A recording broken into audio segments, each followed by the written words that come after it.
नमस्कार, मैं हेमंत बघेल आप सभी का बहुत बहुत स्वागत करता हूं अपने इस YouTube चैनल में। बंगाल के गवर्नर जनरलों के विषय में हम लोग पढ़ रहे थे, जिसके अंतर्गत आज इस वीडियो में हम लोग 3 गवर्नर जनरलों को एक साथ पढ़ेंगे, क्योंकि इनका जो कार्यकाल था ना, हालांकि 2 का तो थोड़ा कम था, 1 का तो सामान्य था, लेकिन उतनी कोई महत्वपूर्ण घटनाएं घटित नहीं हुई थी। तो जो भी इंपॉर्टेंट चीज है इन गवर्नर जनरलों के विषय में, उसको हम लोग देखेंगे। तो वीडियो को स्टार्ट करते हैं। तो सबसे पहले हम लोग बात कर लेते हैं लॉर्ड कॉर्नवालिस के विषय में। देखिए, मैंने पिछले वाले वीडियो में लॉर्ड वेलेस्ली के बारे में बताया, लॉर्ड वेलेस्ली की सहायक संधि, जिसका कार्यकाल कब से कब तक था, तो 1798 से लेकर के 1805 तक। तो 1805 में लॉर्ड वेलेस्ली वापस चला जाता है और उसके स्थान पर बंगाल का गवर्नर जनरल बनाया जाता है लॉर्ड कॉर्नवालिस को। तो यहां ध्यान रखिएगा, ये जो लॉर्ड कॉर्नवालिस है, इसका ये दूसरा कार्यकाल था। मैंने लॉर्ड कॉर्नवालिस के ऊपर डिटेल में वीडियो बनाया हुआ है, कॉर्नवालिस के पहले कार्यकाल के विषय में।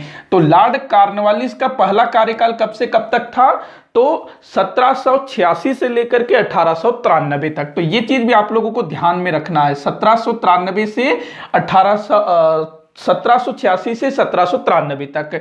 इसका जो दूसरा कार्यकाल है वो है 1805 में। देखिए, जो लॉर्ड कॉर्नवालिस था, इसका जो पहला कार्यकाल था ना, 1786 से 1793 वाला, उसमें इसने बहुत अच्छा काम किया था। इसकी जो स्थायी बंदोबस्त की नीति है, उससे भू राजस्व प्रणाली में काफी सुधार हुआ और ब्रिटिश ईस्ट इंडिया कंपनी को बहुत ज्यादा भू राजस्व प्राप्त होने लगा। इसके अलावा इसने अन्य बहुत सारे सुधार किए थे, चाहे वो न्याय के क्षेत्र में हो, प्रशासन के क्षेत्र में हो, पुलिस व्यवस्था के क्षेत्र में हो।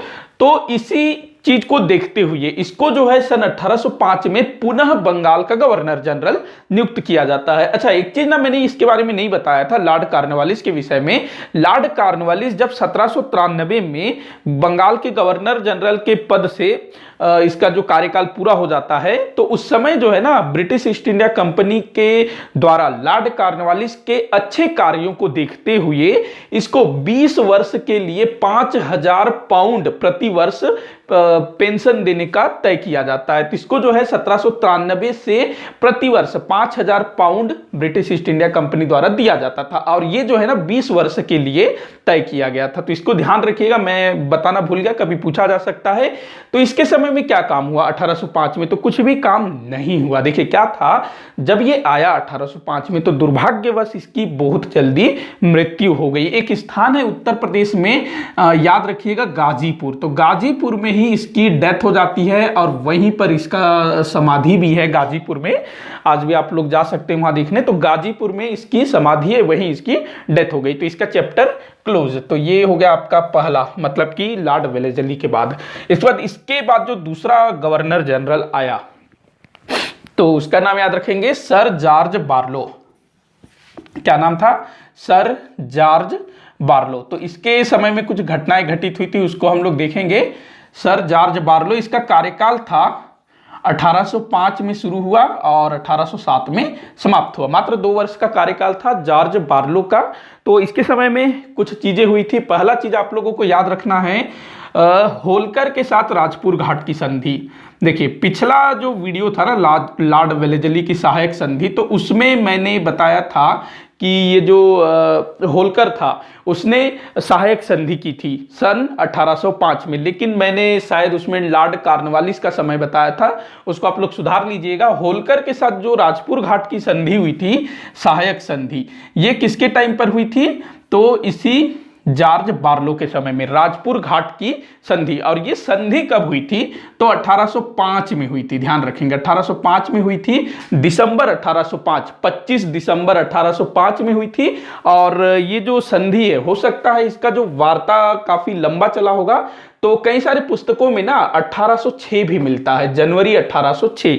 तो 25 दिसंबर 1805 में मतलब शुरू हुआ होगा और जनवरी 1806 में समाप्त हुआ होगा। इसी कारण से कुछ पुस्तकों में 1806 भी मिलता है। वैसे अगर आप द्वितीय आंग्ल मराठा युद्ध, क्योंकि ये जो राजपुर घाट की संधि थी होलकर के साथ, ये द्वितीय आंग्ल मराठा युद्ध का हिस्सा था। तो द्वितीय आंग्ल मराठा युद्ध जो कि 1806 में समाप्त हुआ, हर पुस्तक में लिखा हुआ होता है। तो इसको आप लोग ध्यान में रखिएगा। और अगर कभी ये पूछा जाए कि द्वितीय आंग्ल मराठा युद्ध किन गवर्नर जनरलों के समय में चला? तो देखो, लॉर्ड वेलेजली के टाइम पर 1803 में शुरू हुआ। उसके बाद जब लॉर्ड कॉर्नवालिस आया, इसका जो भी थोड़ा सा कार्यकाल रहा, तो उस टाइम में भी लड़ाई चल रहा था। और उसके बाद फिर सर जॉर्ज बार्लो, तो इसके समय में भी चल रहा था। 1806 में ये राजपुर घाट की संधि हुई और इसी से ये जो युद्ध है समाप्त हो गया। तो 3 गवर्नर जनरलों के समय में द्वितीय आंग्ल मराठा युद्ध हुआ था, इसको ध्यान रखेंगे। तो होलकर के साथ राजपुर घाट की संधि, देखो होलकर के साथ जो युद्ध है ना, वो लॉर्ड वेलेजली के टाइम में शुरू हुआ था, फिर कॉर्नवालिस आया, फिर सर जॉर्ज बार्लो आया, तो इसके टाइम पे भी लड़ाई चल रही थी, तो इसको ध्यान रखिएगा। उसके बाद अगला चीज याद रखना है जो बहुत बहुत ज्यादा इंपॉर्टेंट है, वेल्लोर का विद्रोह। वेल्लोर एक स्थान है दक्षिण भारत में, वेल्लोर। तो यहां पर क्या हुआ था, वेल्लोर में यहां के जो सैनिक थे ना, इन्होंने विद्रोह कर दिया। किन सैनिकों ने? ब्रिटिश ईस्ट इंडिया कंपनी के सैनिकों ने। देखो क्या था कि जो ब्रिटिश ईस्ट इंडिया कंपनी थी ना, तो उसमें बहुत सारे भारतीय भी सैनिक के रूप में काम करते थे। तो जो अंग्रेज थे वो लोग जो है ना, भारतीय सैनिकों के साथ अच्छा व्यवहार नहीं करते थे। मैंने लॉर्ड कॉर्नवालिस का जो पहला कार्यकाल था उसमें भी मैंने बताया था कि जो कॉर्नवालिस है वो भारतीयों को निम्न दृष्टि, मतलब निम्न समझता था, और इसके समय में तो भारतीय जो है बड़े पद पर नहीं जा सकते थे, छोटे छोटे पद ही उनको दिया जाता था। तो सेना में भी यही था, जमादार, सूबेदार, बस यही पद जो है भारतीयों को मिलते थे, इसके ऊपर वाले पद भारतीयों को नहीं मिलते थे। इसके अलावा जो भारतीय सैनिक थे ब्रिटिश ईस्ट इंडिया कंपनी में, तो उनका ना और कई तरह से उनको परेशान किया जाता था। और वेल्लोर में जो विद्रोह हुआ था, सैनिक विद्रोह, इसका जो मुख्य कारण है वो था भारतीय सैनिकों के सामाजिक और धार्मिक रीति रिवाज में अंग्रेजों का हस्तक्षेप। मतलब जो भी सामाजिक रीति रिवाज है, धार्मिक रीति रिवाज है, तो उसमें हस्तक्षेप कर रहे थे। देखिए क्या है, हमारे भारत में अलग अलग जाति के लोग हैं, जैसे हिंदू लोग होते हैं वो टीका लगाते हैं, जो सरदार लोग होते हैं दाढ़ी रखते हैं, कड़ा पहनते हैं, इसके अलावा पगड़ी वो बांधते हैं। तो ये क्या है, उनका एक धार्मिक रीति रिवाज है। ऐसे ही बहुत सारे अलग अलग धर्मों में, मुसलमानों में भी कई सारी चीजें हैं। तो जो अंग्रेज थे उनके इन धार्मिक रीति रिवाजों को मतलब बदलने की कोशिश कर रहे थे कि भाई आप सैनिक हो तो आपको दाढ़ी नहीं रखना है, आपको कड़ा नहीं पहनना है, आपको पगड़ी नहीं बांधना है, टीका नहीं लगाना है, ऐसा कुछ होगा।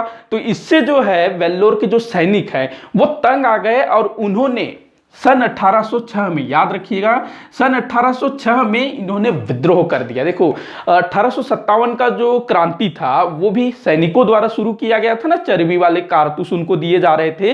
तो लगभग ठीक यहां भी वैसे ही हो रहा था, धार्मिक और जो सामाजिक रीति रिवाज है उसमें हस्तक्षेप कर रहे थे।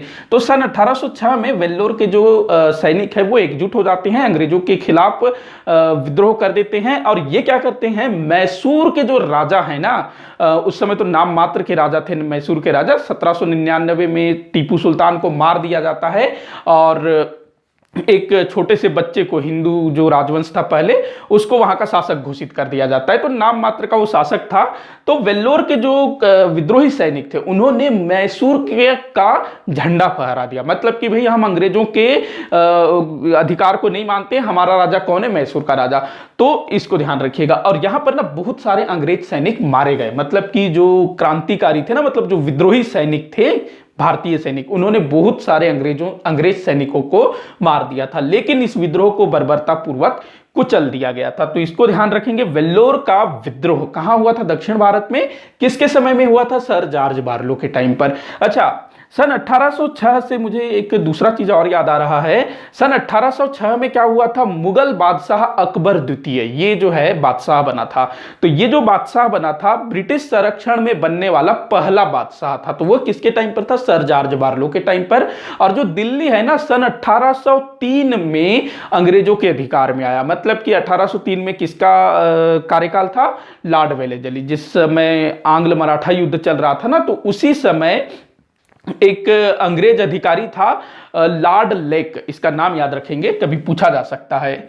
लॉर्ड लेक ये जो है उत्तर भारत में सिंधिया के पीछे पड़ा हुआ था। सिंधिया जो मराठा वो था ना, मराठा सरदार था। तो जो लॉर्ड लेक है ये उत्तर भारत में था।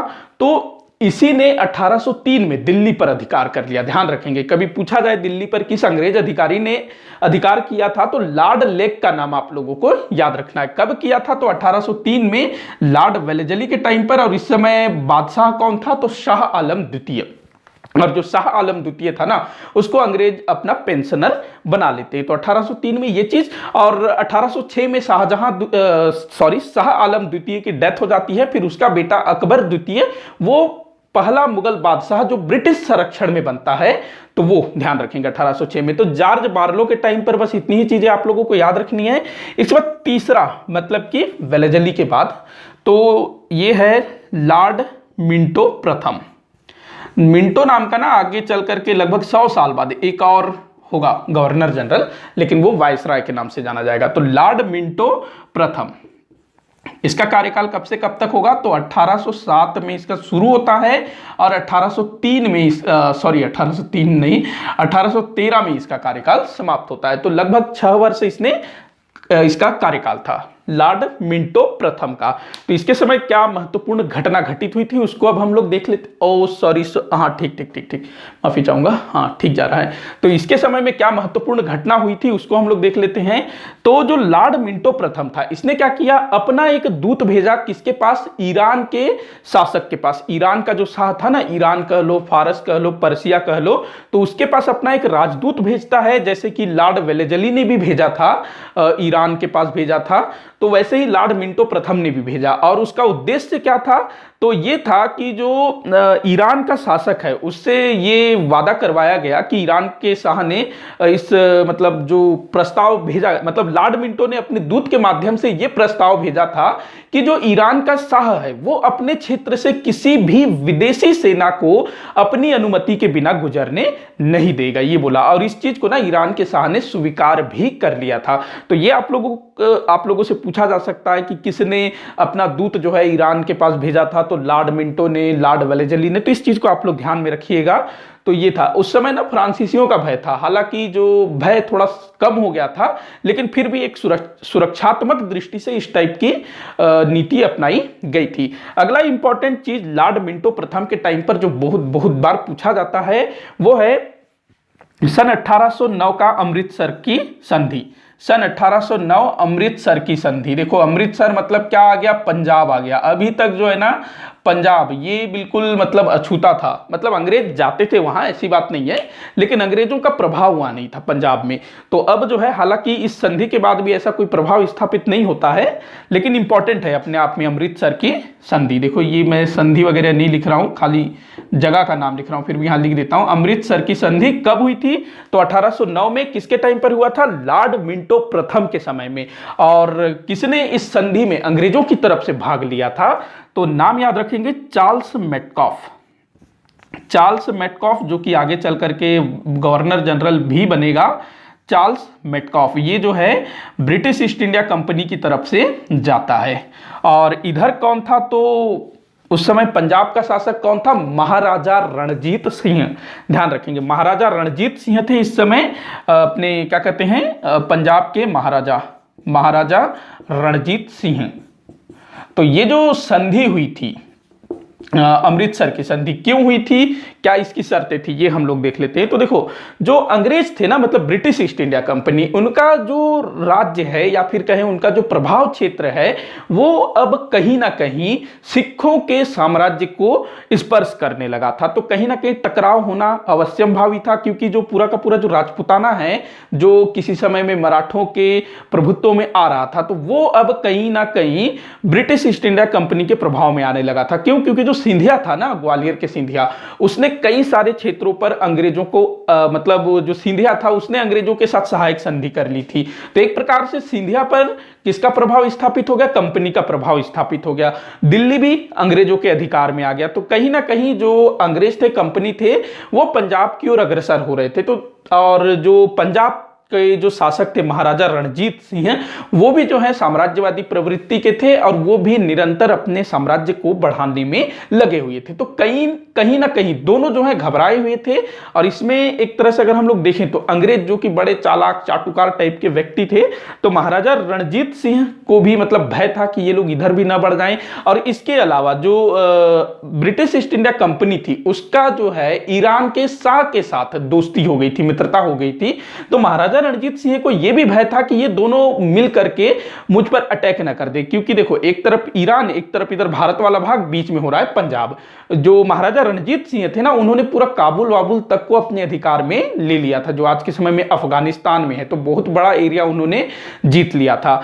तो ये संधि होती है अमृतसर की संधि। इस संधि के तहत क्या तय होता है कि जो सतलज नदी है, सतलज नदी, आप लोग कमेंट करके बताइएगा सतलज नदी कहां से निकलती है। तो जो सतलज नदी है, इसको ब्रिटिश ईस्ट इंडिया कंपनी और सिख साम्राज्य की सीमा माना गया। सतलज के उत्तर का जो भी भाग है उसको महाराजा रणजीत सिंह के अधिकार क्षेत्र में माना गया, और सतलज के पूर्व मतलब नीचे जो भी क्षेत्र है उसको जो है ब्रिटिश ईस्ट इंडिया का प्रभाव क्षेत्र माना गया। तो सतलज नदी दोनों, मतलब ब्रिटिश ईस्ट इंडिया कंपनी और पंजाब का सीमा स्वीकार किया गया। तो इनके बीच जो विवाद हो सकता था उसको टाला गया।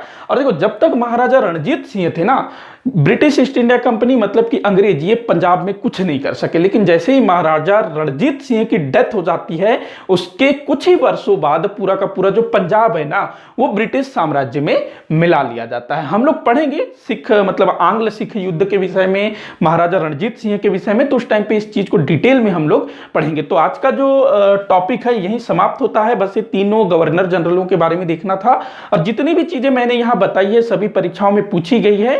तो आप लोग इसको अगर नोट्स बना रहे हैं तो अच्छे से नोट्स बना लीजिएगा, और कहीं भी कोई भी डाउट होता है तो आप लोग नीचे कमेंट बॉक्स में जरूर लिखिएगा, मैं जवाब देने की कोशिश करूंगा। वीडियो को जितना हो सके उतना आप शेयर करिएगा, लाइक करिएगा, चैनल को सब्सक्राइब करिएगा। वीडियो को आखिर तक देखने के लिए बहुत बहुत धन्यवाद।